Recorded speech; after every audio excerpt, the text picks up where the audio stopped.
রাসূলের যে হাদিস আমি বর্ণনা করছি তা অত্যন্ত মূল্যবান এবং তা মনের ভিতর অঙ্কিত রাখা উচিত।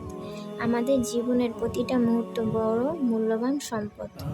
অতএব যে সময় এখন অতিক্রম হচ্ছে তা অযথা কাটতে দিও না।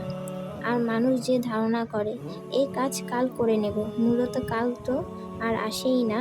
তাই যা করার আজই করে নাও এবং এখনই শুরু করে দাও। কে জানে কাল আসবে কিনা? কে জানে কাল এই আগ্রহ আকাঙ্ক্ষা থাকবে কিনা? কে জানে কালকের অবস্থা অনুকূল হবে কিনা? কে জানে কাল এই কাজ করার শক্তি সামর্থ্য থাকবে কিনা? কে জানে কাল এই জীবন থাকবে কিনা? কে জানে কাল মাটির উপর থাকবো না মাটির নিচে?